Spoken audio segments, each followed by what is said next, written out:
India முழுக்கவே பிரபலமா இருக்கக்கூடிய பிக் பாஸ் ஷோ தமிழ்லையும் சும்மா பட்டைய கலப்புதுன்னே சொல்லலாம். இந்த ஷோ தமிழை பொறுத்த வரைக்கும் மக்களிடையே இந்த அளவு பிரபலமாகவும் பரிச்சயமாகவும் ஆனதுக்கு ஒரு முக்கியமான காரணம் கண்டஸ்டன்ஸ்னுடைய பிளேவா இருந்தாலுமே கூட இந்த ஷோவினுடைய செலிபிரிட்டி ஆங்கரான திரு கமலஹாசன் அவர்கள் கடந்த சீசன்களை பொறுத்த வரைக்கும் ஒரு முக்கிய பங்கு வகிச்சிருக்காரு. பிகாஸ் அவருடைய சாட்டர்டே சண்டே என்ட்ரிக்காகவே இங்க நிறைய கூட்டம் காத்துக்கிட்டு இருந்திருக்கு. எப்படா தலைவர் உள்ள என்ட்ரி கொடுக்க போறாரு, ஒரு கண்டஸ்டன்ட் சும்மா மிரள வைக்க போறாருன்னு எவ்வளவு ஈகரா வெயிட் பண்ணியிருக்கோம் தெரியுமா. ஒரு கட்டத்துக்கு மேல திரு கமலஹாசன் அவர்களால இந்த சீசனை கண்டினியூ பண்ண முடியாது அப்படின்ற ஒரு பட்சத்துல இந்த இடத்தை யார் ஃபுல்ஃபில் பண்ண போறா அப்படின்னு மக்கள் எல்லாருமே ரொம்பவே ஆவலா காத்துக்கிட்டு இருந்தாங்க. சீசன் 8ல ஃபுல் ஃபிளட்ஜா என்ட்ரி கொடுத்த நம்மளுடைய விஜய் சேதுபதி அவர்கள் அந்த சீசனையே சூப்பரா ஹேண்டில் பண்ணி செம்மையா கொண்டு போயிருந்தாரு. ஸோ சீசன் 9ல அவருடைய என்ட்ரியே இருக்குமா இல்ல மறுபடியும் வேற எதனா செலிபிரிட்டியை தேடி போவாங்களா பிக் பாஸ் டீம் அப்படின்னு எல்லாரும் காத்துக்கிட்டு இருந்த நிலையில ஸோ இது எல்லாத்துக்கும் முற்றுப்புள்ளி வைக்கிற மாதிரி சீசன் 9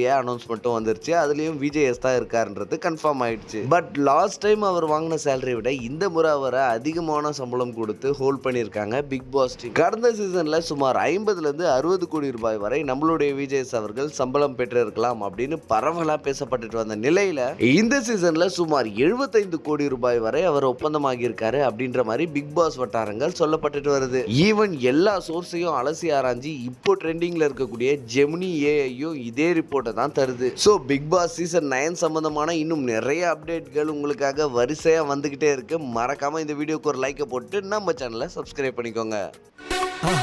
மறக்காம சர்ப்ரைஸ் பண்ணுங்க.